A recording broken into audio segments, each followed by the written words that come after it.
Ja, danke schön. Und ich mache mal auf Deutsch weiter und begrüße euch alle ganz herzlich, begrüße Sie alle ganz herzlich an der GISSV. Ich denke, hier ist genau der richtige Ort, um unsere Kooperation zu beginnen, um diese Lecture Series zu beginnen mit dem Hasso-Plattner-Institut an der Deutschen Schule im Silicon Valley und wie, wenn nicht, online. Und das gibt uns die wunderbare Möglichkeit, die anderen Schülerinnen und Schüler und Kollegen von der Ostküste zu begrüßen. Also willkommen aus DC, aus New York, aus Montreal.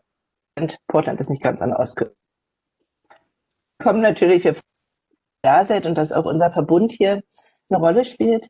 Wir werden eine Lecture Series beginnen. Wir haben die ersten 3 in diesem Jahr. Die nächste für den Januar ist schon in Arbeit. Und wir gucken mal, wo uns das hinführt. Also herzlichen Dank an Frau Halpern, an Carol, an Frau Jungeblut für die Mitarbeit bei dem Entstehen. Und Professor Naumann, wir sind ganz froh, dass Sie den Kick-Off machen. Professor Naumann hat in Berlin studiert, wo ich herkomme, und war sogar an meiner Alma Mater an der Humboldt-Universität hat er promoviert. 2000 hat seine Doktorarbeit den Promotionspreis der Gesellschaft für Informatik bekommen und danach ging er, glaube ich, erstmal zum Postdoc in die USA und ist dann so ähnlich wie die meisten von Ihren Geschichten zwischen den USA und Deutschland hin und her, hatte jetzt auch gerade einen Gastaufenthalt in den USA. Professor Naumann hat ganz viel veröffentlicht, ist Keynote-Speaker bei tollen Konferenzen. Darüber wird er euch, glaube ich, gleich selbst noch was erzählen. Vielleicht stellen Sie sich selbst noch ein bisschen vor mit Ihrer Forschung. Da gehe ich jetzt nicht ins Detail. Sie machen aber auch so interessante Sachen, welche Rolle Daten spielen. Ich habe gerade gelesen, dass Sie die US-Wahl mit dem Twitter-Aufkommen irgendwie bearbeitet haben. Und Daten spielen also überall eine große Rolle. Und es wird eine Mischung sicher sein aus Informationen, weil ich finde am Hasso-Plattner-Institut so genial, dass man da ganz nah an der aktuellen Forschung ist und es trotzdem ein Ausbildungsinstitut ist. Und auch Professor Neumann betreut ganz viele Doktoranden selbst und da kann man tatsächlich zum Studium hin. Wir werden also so in den beiden Ebenen mindestens was hören. Also ich freue mich sehr auf die Zusammenarbeit, um das Ganze jetzt aber auch noch so in unser transatlantisches Bündnis und die Zusammenarbeit überhaupt zwischen den USA und Deutschland einzubetten. Freue ich mich, dass Herr Südbeck da ist, unser Generalkonsul aus San Francisco, und übergebe ihm jetzt das Wort. Well, first of all, a very, very warm welcome to each and every one of you. I'm so happy to be part of today's event. Special welcome, of course, to Professor Naumann, to the senior students of GISSV, to all the friends joining us from German schools in the Pacific Northwest and far beyond, and of course to the teachers and the members of the team and the broader school universe participating here today. And of course, that's Carol as organizer and the organizing team, Katrin, Frau Bohle-Neubrand, and other big figures in the GISSV universe. I'm very happy to be here and to be part of the very first digital lecture series, because also in a small way, it's an outcome of an event we organized here with the Consulate General, an event which you, Katrin, hosted on digitization and education. And we did that in cooperation with the Embassy in DC and the Consulate General in Boston. But also personally, I'm very happy to be here because the cooperation between Hasso-Plattner-Institut and the GISSV is, to me, something like something's coming full circle. And the story is that when I heard that the German Foreign Ministry had wisely decided to send me to San Francisco as being the Consul General, just when I heard that, I called a friend who had returned not too long ago from the Silicon Valley, from a sabbatical in California. And he told me 3 things. And I'm very happy now that you, Professor Naumann, are not wearing a tie, because he said, first, never wear a tie in Silicon Valley because people think you're the driver, which is okay, but when you're not a driver, it's maybe not so helpful.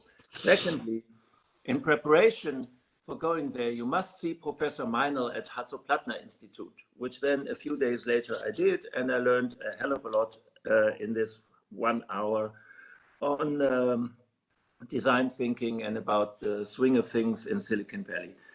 And the third thing he said was, you must make sure and you must do whatever you can to make sure that GISSV, the German school in Silicon Valley, is thriving, because our school, our kids went to that school and they loved it very much. And it was a precondition for me to come there with my entire family to have a sabbatical, etc. And so it comes full circle, because I see we're all learning from Hasso-Plattner-Institut now. The GISSV is thriving with the leadership team, Katrin Röschel and all the others. and I'm profiting it by being part of this lecture and learning a lot. So thank you very much. And the floor, I think, Professor Naumann, is yours. Great. Thank you very much. Thank you, everybody, for inviting me. Good morning or good afternoon for a very few of you, but good morning to everybody else.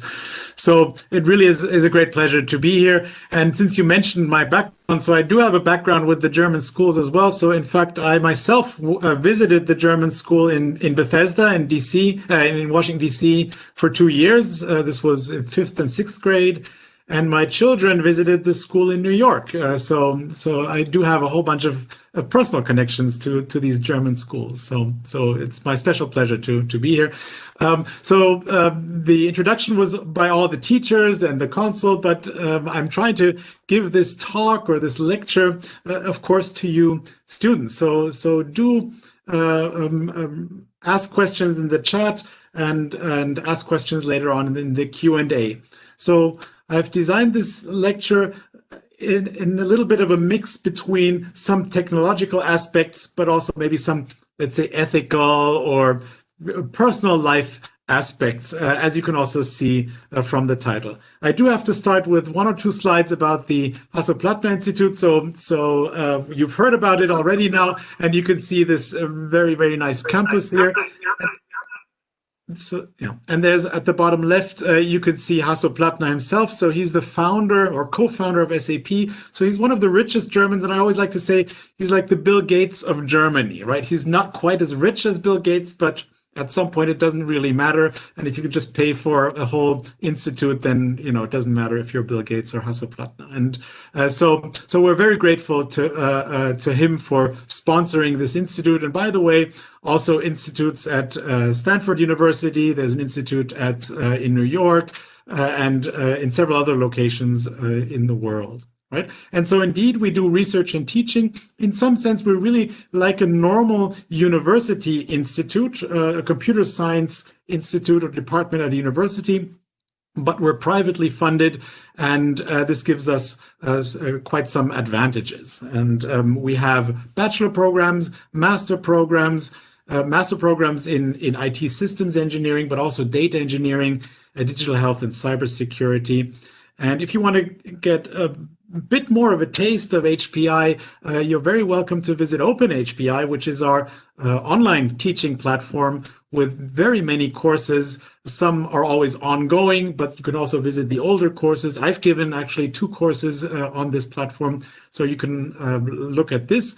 But if you're finishing your Abitur, then of course we're also very welcome of you, and so we encourage you to apply if you're interested in computer science topics, right? So it's called IT systems engineering, but actually we are talking about computer science in a quite traditional sense, or in German, Informatik, right? Okay, so now that this advertisement is out of the way, this is my agenda. You can see it's not a traditional and hopefully not boring lecture about big data, but more of a story. I'll tell you a little bit about the history of big data and how this came about. So why is suddenly data the oil that runs our industry? I'll give you a little bit of a technical background, and then I'll get to the title of my talk. So how is data and how are algorithms shaping our daily lives, and what can we do about it? Are we happy about it? Are we not? And I hope that we'll come to some discussion later on about this as well. Okay, so just as a personal story, my identity was stolen, and you can see this is quite a while ago, but it was a very unsettling experience. So you can see that they stole my photo, gave me a different name, and said I'm an expert in roulette strategies. So this is a very shady part of the internet. And so you could say, who cares? It's not me. But I did care because students recognized this. They said, well, Herr Naumann, are you suddenly, doing these kind of strange things? And of course I didn't. And so I had to hire a lawyer. But it was, in essence, impossible to get this removed from the web. It is gone by now. But it was a first taste for me for what it means to have data of yourself in the public, right? And this photo, of course, was just some website photo that I had published, right? So that's one story. The other story is much more data-driven. You might be aware of the SCHUFA. SCHUFA is a credit rating agency in Germany. It's very old. I think you can see it was founded in 1927. And we had a long collaboration with them. And we had started the SCHUFA lab at HPI. And this was the intention here was, as you can see here, to investigate commercial applications, but also societal risks of web data. So at the time, this is already 8 years ago, web data was something kind of new. You could harvest data from the web, and it was an exciting area. The agreement was leaked to the press, okay, and then the press made a big story out of it, saying that SCHUFA would be harvesting, let's say, Facebook data and Twitter data to assess your credit rating, so whether you get a credit or not, yeah, Kreditwürdigkeit in German. And so there was a big social media storm that in essence led to the cancellation of the project, but it also led to quite a few funny things. So they were, the public was imagining, okay, if my Twitter account is used to assess my credit rating, I probably should be saying things that make me appear rich. So in this one, my bank called, my account is full, and I have to open another one. So that the credit rating agency sees this and thinks you're rich, right? These are the things. Okay, so it was not fun at all at the time, I can tell you, but it did uncover for me a different dimension of when we talk about data, and that is how can we use and also how can we misuse data. Of course, in the lab, we had never intended to crawl Facebook and use it for credit rating. We had completely different and very innocent projects in mind. But of course, this is something that you could imagine happens.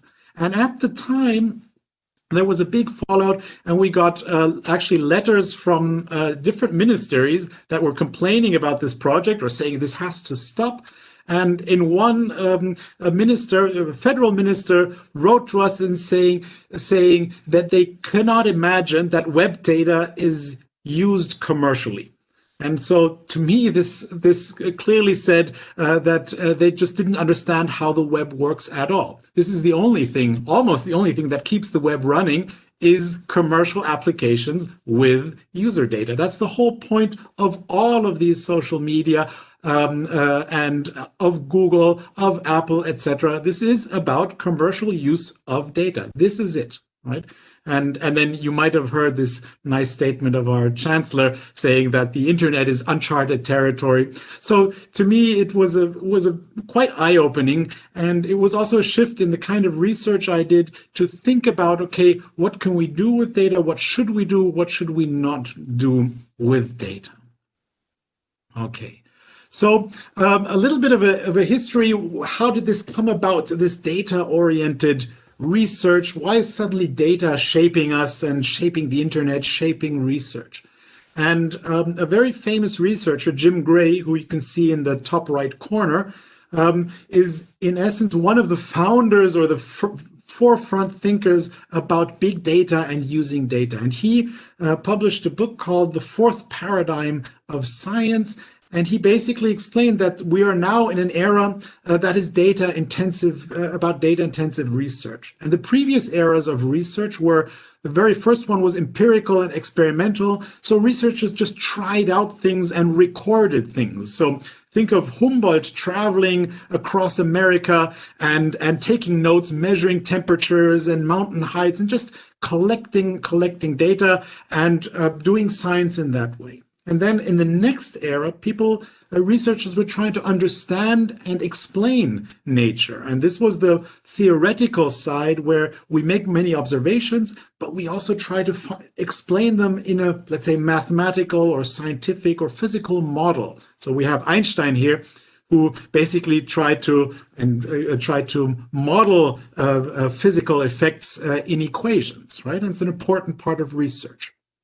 And then with computing, there came an era of computational science. So here we didn't use much of these, or we used these models to then simulate how nature behaves so we can observe things about the natural world, but in silico, so in a computer. So here you can see weather simulations in this chart. So this is a huge branch of research, and it still is, where we use models to then make observations of how these models behave. And then finally, now we're today, in essence, in a data-intensive science area where we simply collect data like crazy. We don't rely on simulations anymore. We just collect so much data that it helps us understand the world. So now it's suddenly not a matter of us modeling the world, but us observing that world and then building models based on the data and not based on a genius mind who just writes an equation. We don't care about those things anymore. We just look into our data, right? And not coincidentally, but Jim Gray, the famous researcher, there's also a very sad story about him. So he lived in San Francisco and he actually disappeared one day at sea in early January, many years ago. So this is, of course, a very sad story and a huge crowdsourcing effort, which is also in a sense data-driven, appeared to try to locate his ship and locate him. And you can see there are many simulations were run to simulate how the tides were going, where his boat might have vanished, but also lots of satellite data was collected, and actually satellites were repositioned to find him. And you were looking at figures like this, and these were crowdsourced. And as soon as somebody said this looks like a boat, then this was verified. But unfortunately, he was never discovered and declared dead several years ago. Right. So, but in some sense, his life also ended in a data-driven aspect, even though it's a very sad ending. So anyway, we're talking about this fourth paradigm of science. And nowadays, of course, there are many data-driven applications. So applications that work only because we have a lot of data. The most prominent probably is health, right? There's this whole area of digital health. And actually, I think the third talk in this series will be by my colleague Bert Anrich, who is a digital health expert. This is really his research area. And he will certainly tell you how data-driven this is. So what are we doing? We're not speculating about how a body will behave under certain conditions with certain medication. We're measuring. We're measuring everything we can. We're looking at gene data. We're measuring your heart rate, your oxygen, which medication you're taking, how much you're moving about. All these things are measured to then arrive at a personalized medicine where medication and treatments are personalized to you based on the data that you provide and also based on the data that many others have provided, and hopefully people who behave or are built in a similar way that you are, so that we can learn from them and apply that knowledge to you if you are sick. Right. Other things are, you can see these autonomous vehicles. All of this is data driven. So, think of all the Teslas driving around. They're collecting data like crazy and then using this data to understand or better understand similar situations in the future. Right. So this is also very much data driven. It's not like there's a smart computer in every of these vehicles that understands how traffic behaves. It's just a lot of data and exercise and practice, in a sense, on that data to make those cars run autonomously.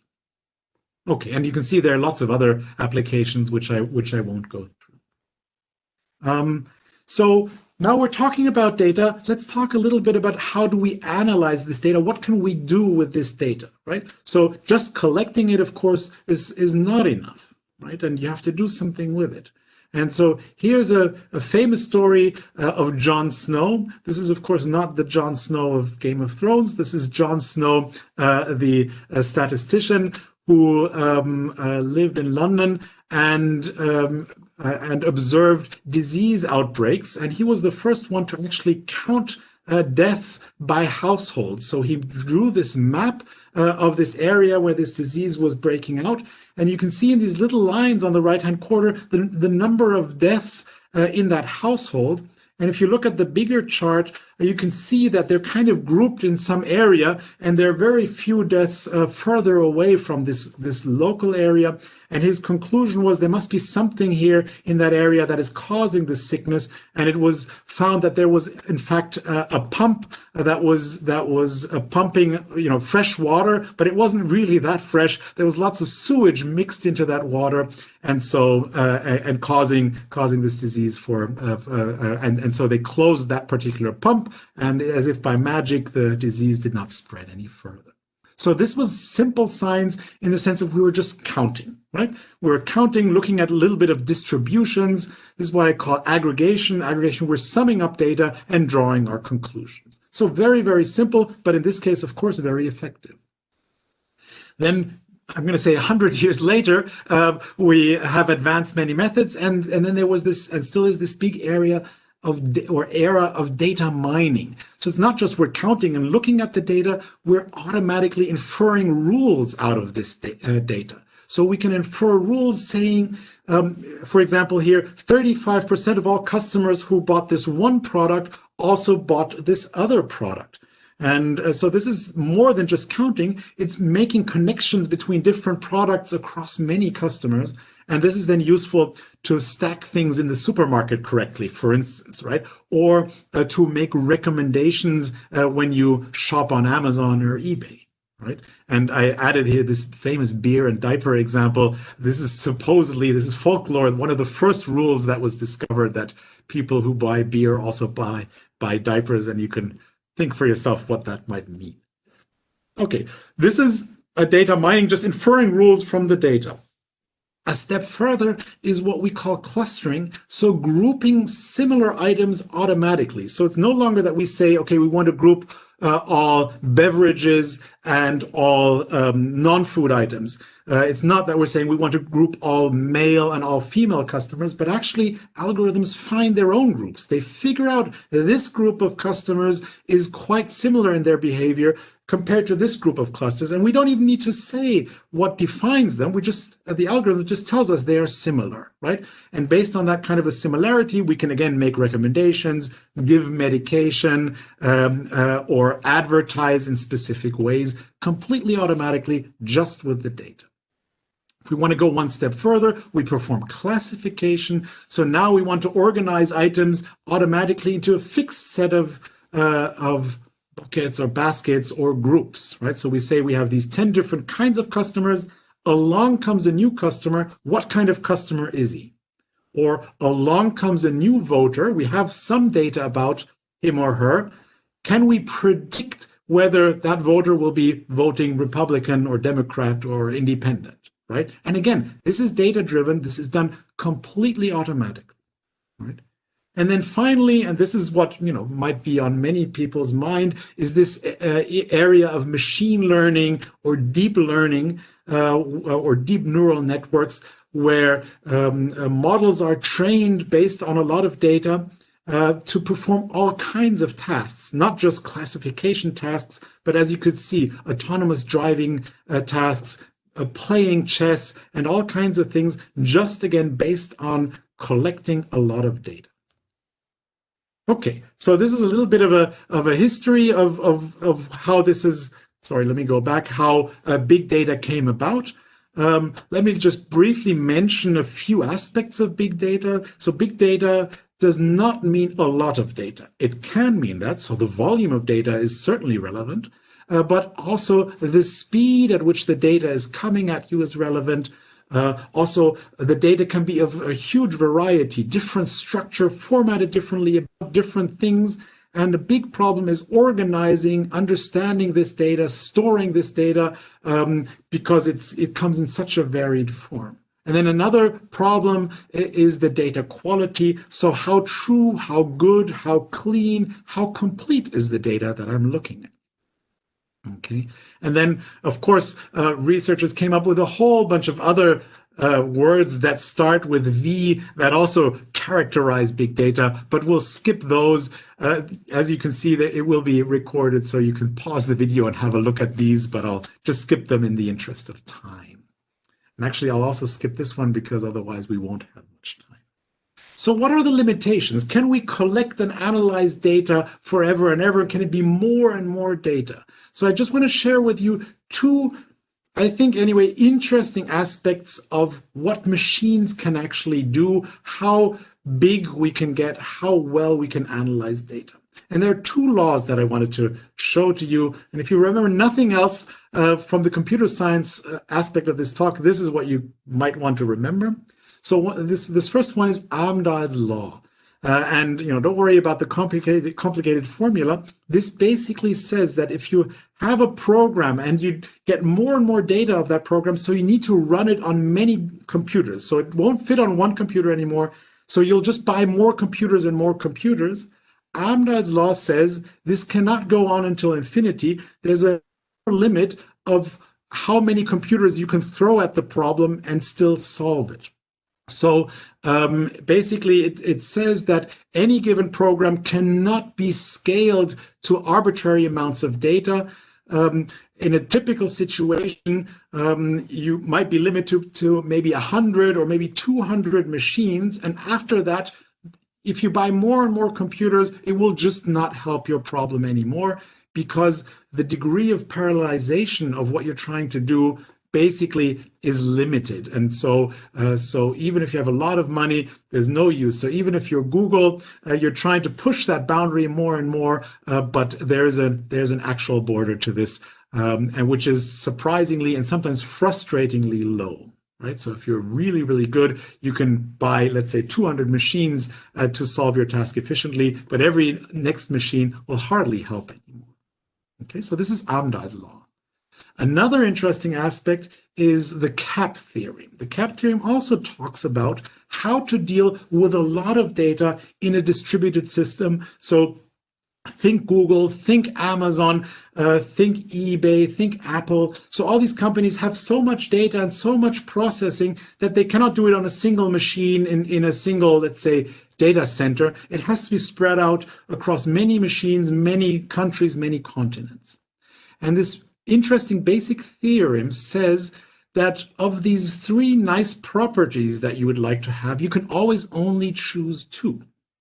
So the properties are the following. The first one is consistency. So if you want to keep your data consistent, or usually you do want to keep your data consistent, think of yourself as a bank. If somebody withdraws money, you certainly want that to be reflected in the account, right? You can't lose the fact that somebody withdrew some money. So your data has to be always consistent. Availability means that you can also always access that data. So if you, again, want to withdraw money from a bank, you'd like the ATM to be always available. You'd like it to actually give you money instead of sending away the customer and saying, I'm not available at the moment. That would be a shame. And the last property is partition tolerance. So this is the question, will the system work if it's not connected to its main computer? So again, think of the ATM. ATMs are not partition tolerant. If they are not connected to the banking system, they won't give you any money, right? And the theorem says you can only have two of these. So you can say, I want to be always consistent and always available, but then you cannot allow a disconnect between the two computers, because then you cannot guarantee consistency anymore. Right? Or you say, I want my system to always work no matter how the network looks. So I want to be partition tolerant, and I also want to be available, but then you lose consistency, right? Because then people might be doing something on their computers and it's not reflected in the main database. So consistency goes out the window, right? And so there are different situations, and you can always only choose two. And these are real limits on what you can do with a distributed, large, big data kind of system. Okay, so I put some examples on the slides. We don't need to talk about these examples now, but you can think of these kind of scenarios yourself and see, okay, why can I not achieve availability if I want to guarantee consistency and partition tolerance? Okay. Good. So now we have these two, in a sense, limits on what we can do with big data, but research and companies are always trying to push these boundaries and eke out a little bit more to do cool big data stuff. And when I say big data stuff and deep learning stuff, I have to say there's a huge appetite for training data. All these systems need a lot of training data, right? If you look at these kind of applications, so for instance, to automatically recognize spam email, you need a few dimensions. You need to understand your email in a few ways and then say, okay, this is actually spam. I can automatically throw it away, right? But if you want to, for instance, do intrusion detection, so you want to find out, is somebody hacking into my system? I need many more aspects. And the more aspects I need to look at to understand this is an intruder and not a regular user, the more data I need to learn these kind of models, right? And then the worst case, in a sense, of the most difficult part is to understand text. So if you want to understand text, to automatically recognize what they are talking about in this particular text, for instance, you need typically millions of dimensions. You need millions of texts, and you need to understand the text in millions of different kinds of ways. And so you need a lot of training data, right? And so what they usually do, researchers, is just download all of Wikipedia and say, this is my basic text corpus, and based on that, I can start learning a system, for instance. Okay. So training data is important, but we need to be able to handle it well. And now things have slowly gotten out of hand, right? So what do I mean by that? So there's some interesting theories of saying we can abandon science, we can abandon theory because we have so much data. And there's a little bit of truth to it, although as a scientist, I have to say, come on, science is still important. We still need to think about how the world works, right? But the thinking is the following. You don't have to read the top part, but the idea is the following. Normally, what I do in science is I hypothesize. I think of how or why things happen in the world. I build a model. I maybe program something, or I set up an experiment, and then I test to see if my hypothesis is true. And the main outcome then is this model that explains how nature works. But now big data advocates are saying, I don't care about the model at all. All I care is about the data, which shows me how things will behave. So I'll just assume they'll always behave that way, and I don't care why that happens.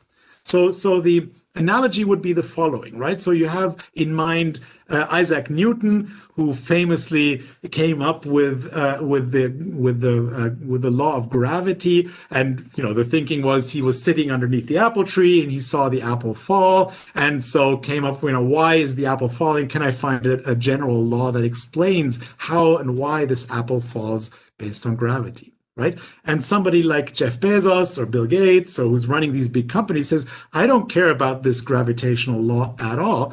I have seen enough apples fall, so that is enough for me to predict if I drop an apple again, it will fall to the ground again. I don't care about the actual model. I just know, looking at all my data, I'll see the apple fall again and again, and that's enough for me. I don't really care about why this happens. I'm satisfied with a very good a very, let's say, highly significant result from my data. Okay, so basically they're saying correlation is enough. I don't care about causation. And here's a counterexample. So this is a very fun website that draws correlations between different things to explain that correlation is not causation. So there's a very significant correlation between number of people who've drowned by falling into a pool and the number of movies that Nicolas Cage appears in, right? So they really follow a very similar curve, right? And of course, you and I know this is completely independent, right? But a computer system might just think, okay, there's a correlation here, so let's stop Nicolas Cage from making more movies to reduce the number of drownings, right? Or the other way around. Let's reduce the number of let's increase the number of drownings so that we see more Nicolas Cage movies. Obviously, we don't want either of this, but a computer would think exactly in this way, right? So there's still something to be said about understanding your data and not just believing your data. Okay. Good. I have to skip a few slides just simply in the interest of time. I'm sorry about that, but we only have a few more minutes. So let's think a little bit about how our personal lives are affected by data and algorithms. Right? So let's first think of some positive things, right? So what are positive uses of big data? Right? So you have all these prediction systems that observe, let's say, weather phenomena or disease outbreaks, and then they can do prediction on what the weather will be like in the future, how the disease will spread, or predictive maintenance. When will my car motor break, right? I'll predict in the next 2 months it will break, so you better get a repair now and not after the fact. Again, I'm not going to go through all of them. Big data allows individualization. I already mentioned digital health, but also personalized learning. So wouldn't it be nice if you had a personalized system that explains to you complicated things in exactly the way that you would need them to understand them, right? There's also big data for your personal comfort. Again, personalization is very useful. Smart home technology, authentication by camera, which is very convenient. And again, this is a data-driven application. There's even a happy DB, a database of happy moments to recognize when is somebody happy, right? So these are all very nice and positive uses. So I'm certainly not condemning big data at all. This is my research area. So I do want to emphasize the positive, the nice uses of big data, but we'll also get later on to the, let's say, more questionable uses of big data. Okay, so which areas of life are affected? Many areas, right? So your personal well-being and health, as you've seen in the past, many years, political life is very much affected by big data technology. Education is affected by technology. Your social life, your social interactions, your use of Facebook and Instagram, etc. My and your intellectual life by showing you only personalized news items, for instance, and even your love life is affected by big data applications. So as you can see by all these pictures, I'm sure they look familiar. 8 people sitting at dinner and everybody's looking at their phone. So you can't say your life is not affected. So why are they all looking at their phone? Because the makers of apps have perfected ways of dragging you towards your phone and away from a personal conversation, right? This is not because these are stupid people. This is because you have intelligent big data companies optimizing or let's say influencing these people, right? And how do they do it? Well, there's this notion of nudging, right? So this notion of nudging where you're nudging people to do the right thing, although right could be questionable. So if you can see on the right-hand side, this is a very nice nudging example where this is in Hamburg, where the city is trying to influence you to take the stairs and be fit rather than take the escalator. Right? So this is a great example of, let's say, positive nudging. Who's going to complain about this kind of nudging, right? And there's also nudging by putting, let's say, the salad bar more to the front of a restaurant, so people will be nudged into, preferring salad over dessert or something, right?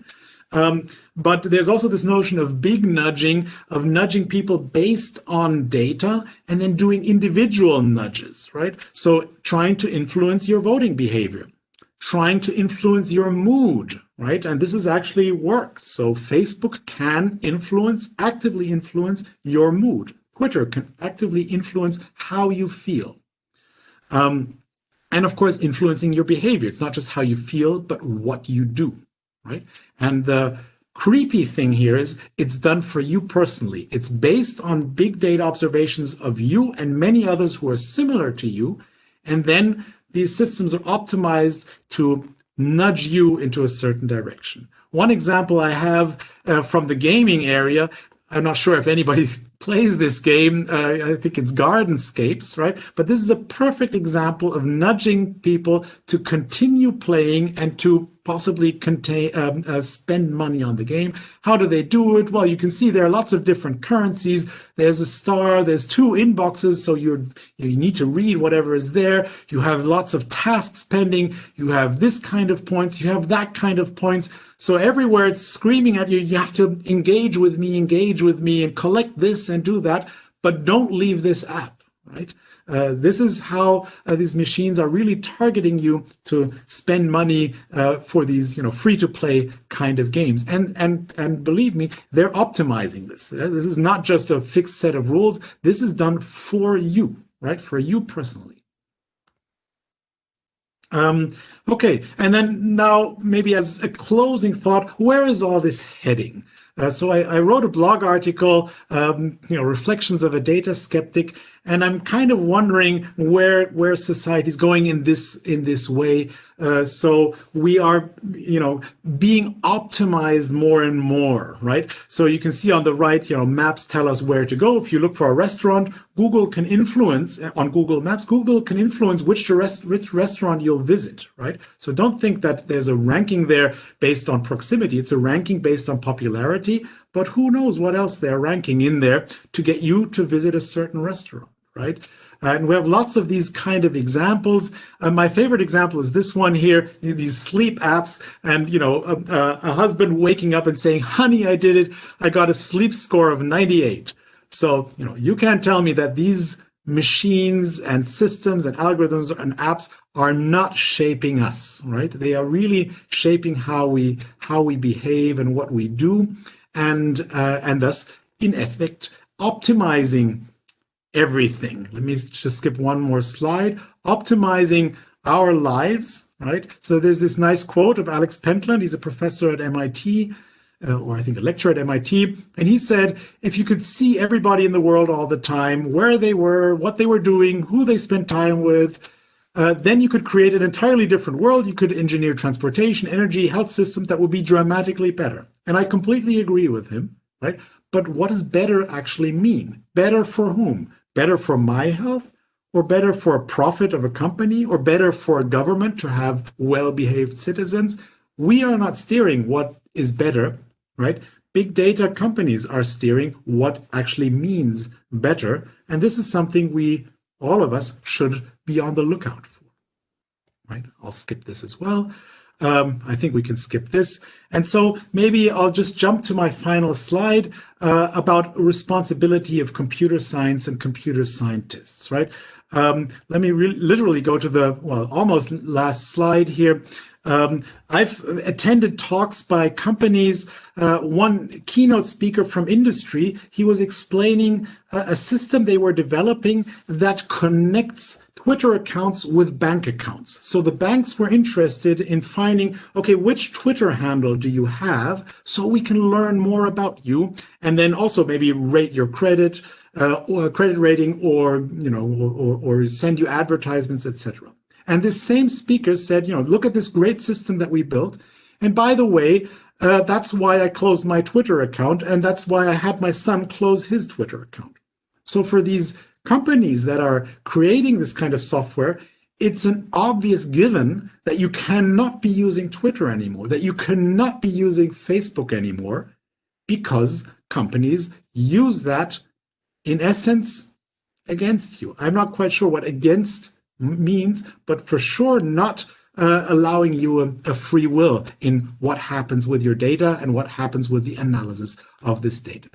So as computer scientists, have really a great responsibility. So with great power, there must also come great responsibility, a famous quote, and this is certainly true. Data has great power, algorithms have great power, and so us in computer science, but also in many other industries, have a great responsibility to use this data in an ethically correct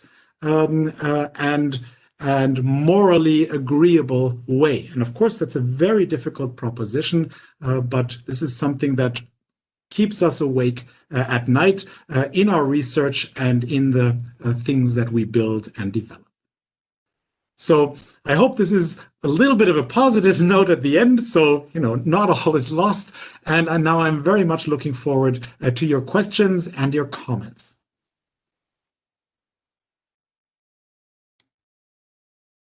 Well, thank you very much for this really, really insightful presentation.